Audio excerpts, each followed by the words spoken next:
SIU ने आज जिला पुलवामा के सेथर काकपुरा इलाके में छापा मारा। मिलिटेंसी से जुड़े एक केस में यह छापा मारा गया है।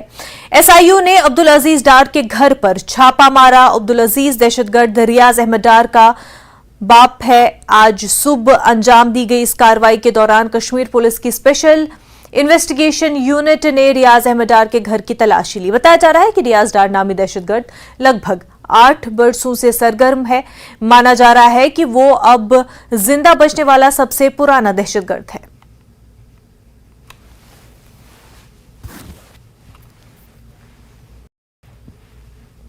जम्मू और कश्मीर यूटी में इंतजामिया ने मकामी ठेकेदारों को जारी किए गए लाइसेंसों की दोबारा तस्दीक करने का नोटिफिकेशन जारी किया है। यह तस्दीक जम्मू और कश्मीर के सीआईडी विंग के जरिए की जाएगी और जो भी इससे मुंसलिक पाया गया मौजूदा या माजी उसका लाइसेंस खो देगा। ठेकेदार तंजीमों ने इस मामले पर तशवीश का इजहार किया है।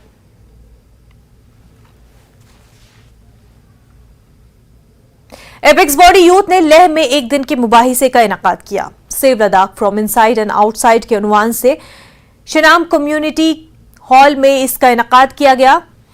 माहिर माहौलियात सोनम वांगचुक इस मौके पर चीफ गेस्ट थे। एलबीए नायब सदर अंजुमन इमामिया के सदर, apex body legal expert, LBA youth wing के सदर और एपेक्स बॉडी यूथ कोऑर्डिनेटर ने भी खिताब किया।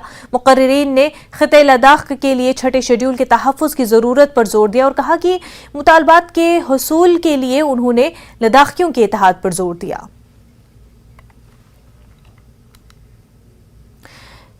आपको बताते कि एपेक्स बॉडी यूथ ने लेह में एक दिन के मुबाहिसे का इनेकाद किया। जैसे कि आप सबको पता है, लद्दाख को काफ़ी अरसे से एक डिमांड चल जब से यूटी बना है। जैसे कि 6 शेड्यूल स्टेटहुड और एमपी के 2 सीट और अनएम्प्लॉयमेंट के चर्चे पे बहुत एक प्रोटेस्ट भी हुआ और सब बातचीत भी कर रहे हैं इस मुद्दे पे। और आज मेरा सेफ लद्दाख इनसाइड और आउटसाइड रखने का यही मकसद है कि हम बाहर से सेफ लद्दाख करके जैसे कि स्टेटहुड और 6 शेड्यूल हम ला सकते हैं और साथ ही साथ हम अंदर से जैसे कि हम खुद युवा क्या कर सकते हैं हमारी लद्दाख के कल्चर को बचाने के लिए, लद्दाख के लिए क्या कर सकते हैं। और हाँ, जैसे कि एक हमारा एक सोशल इश्यूज़ या फिर सोशल इविल्स के दो उसको हम एक करप्शन जो हमारा हिंड्रेंस बनते जा रहा है कि हमारे डेवलपमेंट में, और साथ ही साथ हमारा इन्वायरमेंट है जो हमारा बहुत फ्रेजाइल भी माना जाता है लद्दाख का और है भी। और इसी पे हम आज यही रख रहे थे कि लद्दाख के इनसाइड एंड आउटसाइड का हमारा यही मतलब था कि बाहर से 6 शेड्यूल और स्टेटहुड हमें बचा सकते हैं, अंदर से हम युवा यानी कि हम लद्दाखी कितना इस पे योगदान दे सकते हैं। और साथ ही साथ ये आज का जो टॉक था उस पर काफ़ी अच्छा बात हमारे एजुकेशनल एंड इन्वायरमेंटलिस्ट का सोनम वांगचुक ने इनसाइड हम अंदर से लद्दाख को कैसे बचाया जा सकते हैं उस पर बहुत अच्छा उन्होंने बात कहा। बाहर से तो हम पॉलिसीज जैसे शेड्यूल 6 है वो सरकार से मांग के कर सकते हैं, मगर लद्दाख के लोग खुद अगर पर्यावरण का संरक्षण नहीं करें, वो अपने जिंदगी के चाल चलन जीवन शैली ऐसा रखें जिसमें कि बहुत कार्बन एमिशन होता है, जो पर्यावरण मुखी नहीं है, तो फिर हमें कोई नहीं बचा सकता। लद्दाख के इन ग्लेशियर्स को, इन पहाड़ों को सिर्फ सरकार नहीं, यहाँ के लोगों से भी संरक्षण चाहिए। तो इसलिए हम ये बता रहे थे कि उनको सबसे ज़रूरी है लद्दाख के पर्यावरण का संरक्षण, क्योंकि अगर हमारे पर्वत और वो ग्लेशियर्स जिनके सहारे हम यहाँ पर जी रहे हैं वो नहीं रहे, तो फिर लद्दाखी में कहते हैं अगर पानी ना हो तो गांव नहीं तो लोग नहीं, तो फिर हम किस बात की संरक्षण कर रहे हैं। कुछ भी संरक्षित नहीं रहेगा अगर यहाँ का जलवायु, यहाँ का पर्यावरण संरक्षित नहीं रहेगा। और उसे संरक्षित रखने के लिए सिर्फ सरकार से ही नहीं, ज़रूर सरकार से मांग करें हम, जो संविधान में है वो हमारा अधिकार है, उसकी मांग ज़रूर करें, मगर ये सोच लेना कि सरकार से संरक्षण मिले हम तो उसके लिए आगे बढ़ेंगे। और कल को अगर संरक्षण जब मिलता है तब भी अगर लद्दाख के खुद मुकामी स्थानीय लोग बिगाड़ें लद्दाख को, तो हम किसी पर दोष नहीं दे पाएंगे। एक तरफ पाकिस्तान शदीद इक़्तिसादी बहरान का शिकार है और लोग रिकॉर्ड तोड़ महंगाई की मार झेल रहे हैं, वहीं दूसरी जानिब पाकिस्तान में सियासी बहरान भी कहीं थमने का नाम नहीं ले रही है। इमरान खान ने दावा किया है कि वो जुडिशल कॉम्प्लेक्स में गाड़ी से उतरे ही नहीं। उनका कहना है कि उन्हें मारने की साजिश की गई थी। इमरान खान ने दावा किया कि कुछ लोग वहां पोजीशन लिए हुए थे और अगर वहां से जल्द न निकलता तो खून खराबा हो सकता था। थोड़ी देर के बाद वहां से फिर टीयर गैस शुरू होगी लोगों के ऊपर। हम फिर खड़े रहे कि ये ना कहे कि इमरान खान अदालत से चला गया। बाद बड़ी देर के बाद दरवाजा खुला। जब मैं अंदर गया, दरवाजे के अंदर एंटर हुआ, तो सामने पुलिस ही पुलिस और रेंजर्स और पुलिस और नामालूम अफराद मुझे वहां नजर आ रहे थे। उधर सब मुझे तो एकदम अंदाजा हो गया और अंदर लोग पहले समझ गए थे जो हमारे वकील हैं कि इनकी कोई नीयत मेरी हाजिरी की नहीं थी। इन्होंने या मुझे कत्ल करना था वहां और या पकड़ना था। अब कत्ल कैसे करना था? अब जब इन्होंने मुझे अब वहां वहां पुलिस ने लाठीचार्ज कर दी। अब दरवाजे पे हम खड़े हैं और जो इर्द गिर्द लोग हैं उनको पुलिस मारना शुरू हो गई। होना क्या था? रिएक्शन आना था लोगों का। जो लोग ऊपर तो सारे चढ़े हुए थे, जो रिएक्शन आना था उन्होंने उस रिएक्शन के अंदर प्लान करना था किसी तरह ये उतरे, इसे कत्ल करे और कहे जी ये इंतशार हो गया, उसमें मारा गया। पूरा प्लान बना हुआ था। ये मैं आपको बता रहा हूं। मैं पहले कहता गया, 2 महीने पहले कहता गया मुझे, जब इन्होंने कत्ल करने की कोशिश, उससे पहले कहता गया कि इनका प्लान बना हुआ है, दीनी इंतहा पसंद के जरिए उसका नाम लेंगे कि बहाना मारेंगे, दीनी इंतहा पसंद है, प्लान उन्होंने किया था कि मुझे कत्ल करना है। मैं 2 महीने पहले कहता गया और वो हुआ। मैं आपको ये कह रहा हूं क्योंकि ये खौफजदा हैं, डरे हुए हैं कि अगर इमरान खान जिंदा रह गया तो ये जो इलेक्शन है ये तो जीत जाएगा, चाहे वो जेल में भी हो। डरे हुए हैं कि अगर वो वापस आ गया तो इनका क्या बनेगा। ये सिर्फ जाती मुफादात, ये 2 खानदानों को अपने डॉलर्स की पड़ी हुई है जो उन्होंने 30 साल की मेहनत से चोरी करके बाहर लेके गए मुल्क से। और यहां और भी लोग डरे हुए हैं कि अगर ये आ गया तो शायद पता नहीं क्या कर देगा वो। तो उस खौफ से ये एक ही रास्ता इन्होंने ढूंढा कि इसको हटाए, और ये लोगों को भी पता था। जो मैंने कल इस्लामाबाद में वहां देखा है, मैं आज आपको यह कह दूं कि जिस तरह इन्होंने उनके ऊपर टेयर गैस शेलिंग की, लाठीचार्ज की, जो मैंने लोगों की उस वक्त उनका जो जज्बा और उनकी जो शक्लें देखी, उनको किसी चीज का खौफ नहीं था। वो खौफ खत्म हो चुका है। अगर मैं गाड़ी वहां तेजी से बाहर ना निकालता, मैं आज आपको कह रहा हूं कि वहां वो होना था, सीधा सीधा खून होना था। इन्होंने उनको इश्तियाल दे रहे थे, उन्होंने रिएक्ट करना था और उसके अंदर वो सबके हाथ से गेम चली जानी थी। मैं गाड़ी में बैठा था, मैं क्या कर सकता था? मुझे तो नहीं पता, ना मैं कुछ कर सकता था, ना मैं बोल सकता था। मुझे पता बाहर क्या हो रहा है। शक्ति को प्रणाम करता हूं। तमिलनाडु के प्रसिद्ध कवि सुब्रमण्यम भारती ने 1910 में नारी शक्ति को समर्पित करते हुए कुछ पंक्तियां लिखी थी, जिसे मैं आपके बीच उद्धृत करना चाहूंगा। वो सिर उठाकर चलती है, उसकी आंखें सीधे देखती हैं, उसके अपने सिद्धांत हैं जो किसी से नहीं डरते। वह अज्ञानता को दूर भगाती है और अपने अनुभवी मस्तिष्क से जीवन के आनंद का स्वागत करती है। यह उभरती हुई नारी शक्ति का धर्म है। मैं समझता हूं यह नारी शक्ति राष्ट्र का आत्मविश्वास भी है और उस नारी शक्ति का प्रतिबिंब सरस आजीविका मेले में आज हम सब यहां देख रहे हैं।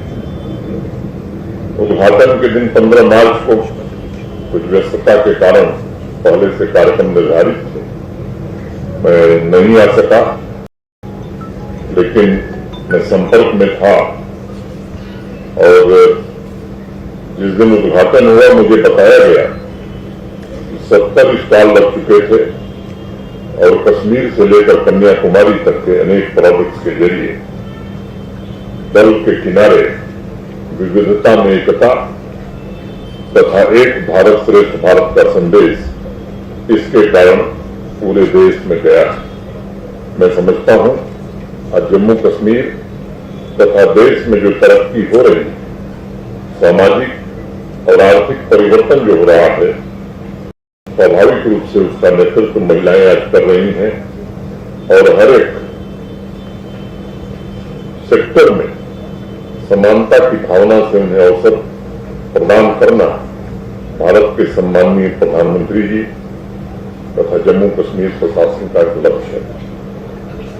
पिछले महीने 4 फरवरी को जम्मू में पहला सरस आजीविका मेला आयोजित किया गया था।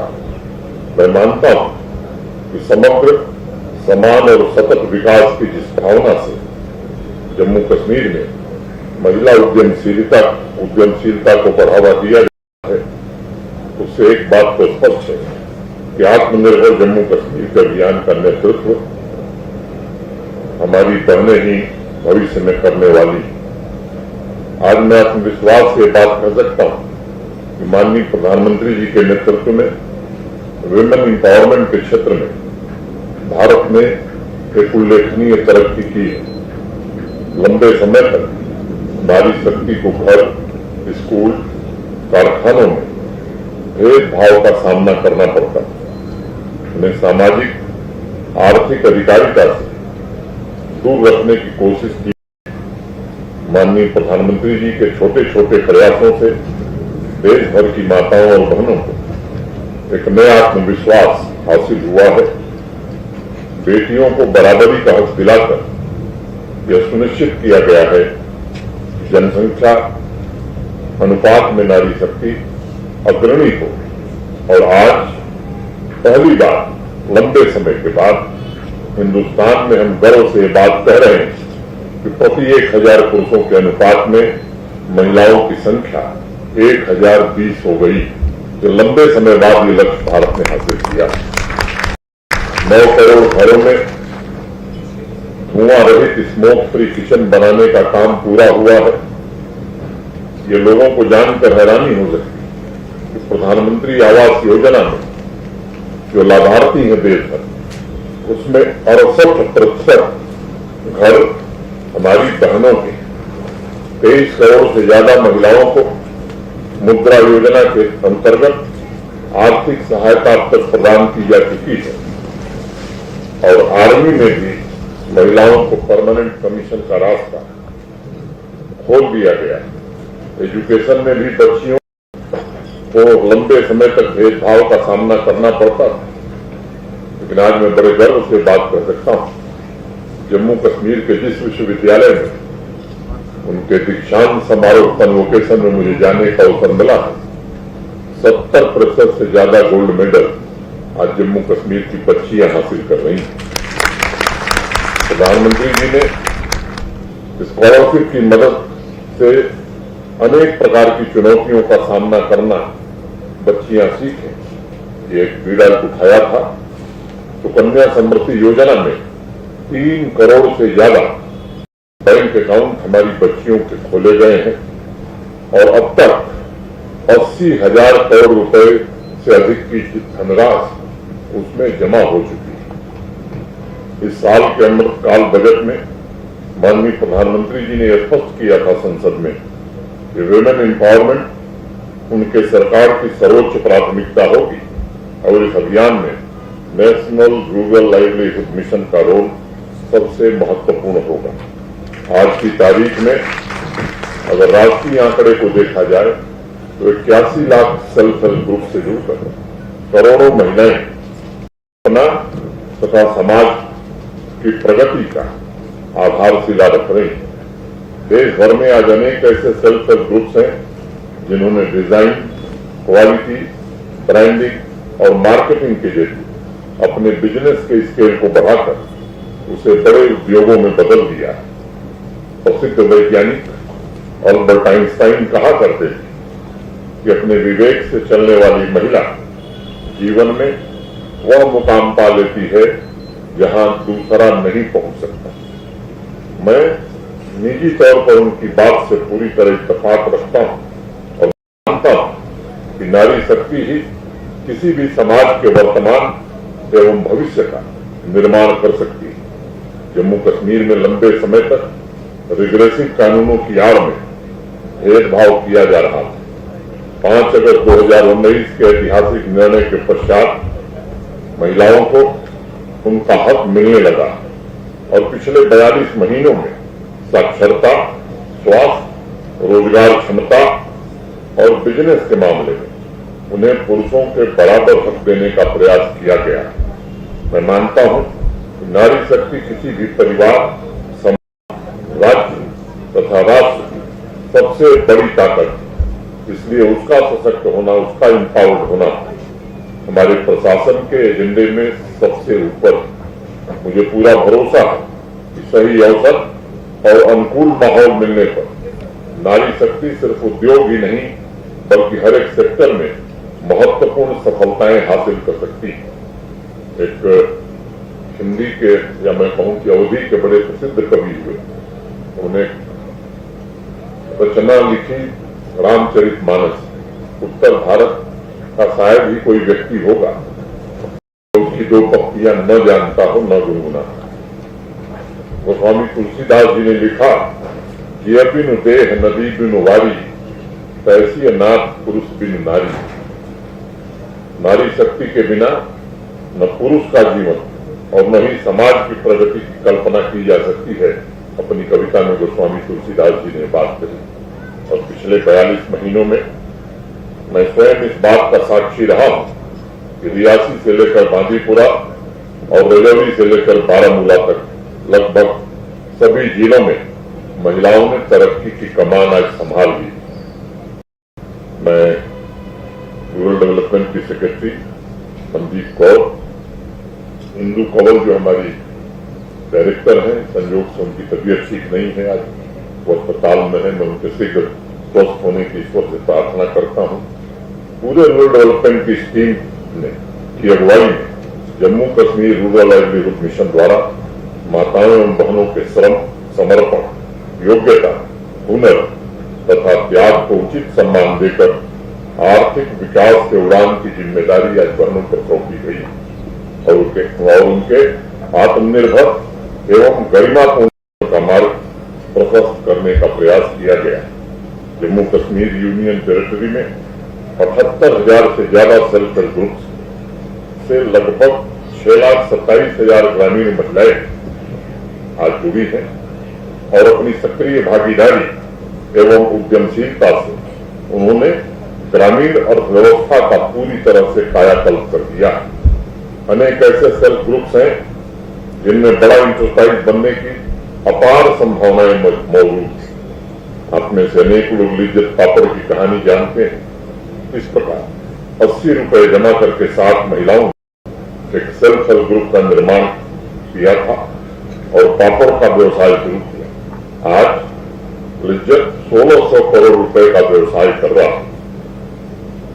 उनकी सफलता के पीछे लीडरशिप, मार्केटिंग नेटवर्क और एक मजबूत विजन।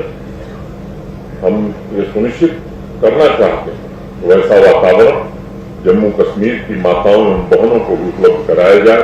और मैं बधाई देना चाहता हूं रूरल डेवलपमेंट की सेक्रेटरी और उनकी पूरी टीम को, जिन्होंने इसके लिए सतत प्रयत्न किया है।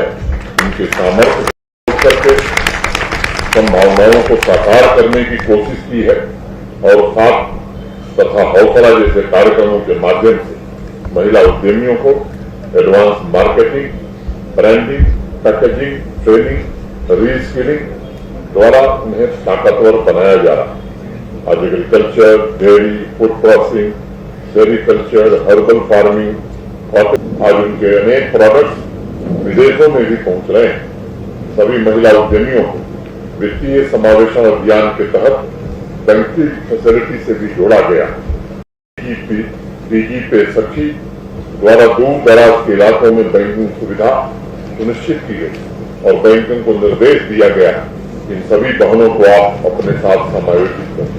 हर पंचायत से कम 2 इंटरप्रेन्योर बच्चियों को बिना किसी गारंटी के बैंक से क्रेडिट उपलब्ध कराने का प्रयास हुआ है और इस कदम में सेल्फ हेल्प ग्रुप्स के इकोसिस्टम को और सशक्त बनाया है।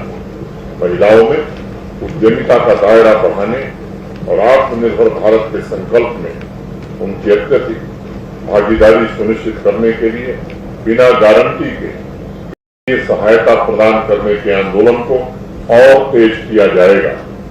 आंध्र प्रदेश के बाद जम्मू कश्मीर देश का दूसरा राज्य जिसने महिला उद्यमियों के लिए डेडिकेटेड इंडस्ट्रियल स्टेट उधमपुर में निर्मित किया।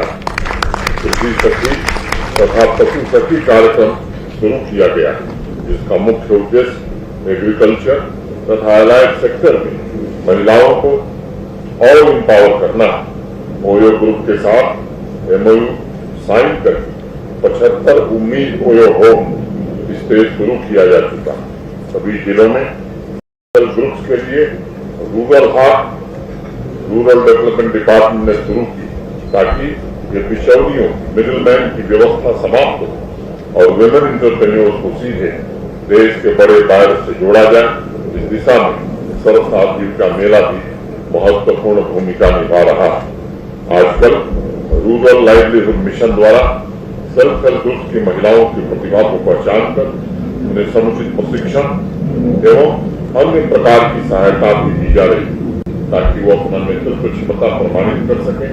सदियों से समाज के आधे हिस्से के रूप में नारी शक्ति जिस सामर्थ्य का परिचय दिया है, वही शक्ति जम्मू कश्मीर एवं भारत की आर्थिक शक्ति को नई दिशा देगी, ऐसा मुझे पूरा भरोसा है। सरस आजीविका मेला जम्मू कश्मीर तथा देश के अन्य भागों से उपस्थित सभी महिला उद्यमियों को बाजार की मांग के अनुरूप अपने प्रोडक्ट को बेहतर बनाने, आवश्यक परिवर्तन करने तथा मार्केटिंग स्किल का भी अवसर प्रदान करेगा तथा ग्रामीण कारखानों को बाजार की मुख्य धारा से भी जोड़ सकेगा।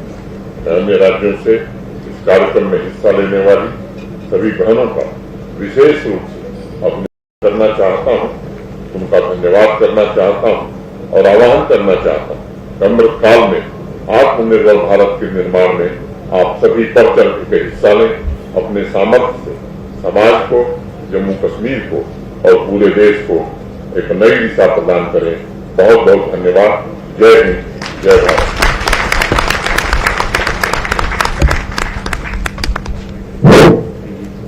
बहुत बहुत शुक्रिया सर। यकीनन आपने जो भी अपने ख्यालात का इजहार किया वो यहाँ मौजूद हर एक के लिए मुस्तफीद होंगे। And Indeed the women of India have that they can do anything and overcome everything, and they are NRLM has ensured through self-help groups that they earn their livelihood with dignity. मेरी गुजारिश है जनाब मनोज सिन्हा साहब से कि वो कुछ minute हमारे साथ बने रहें। हमारे बीच कस्तूरबा गांधी बालिका विद्यालय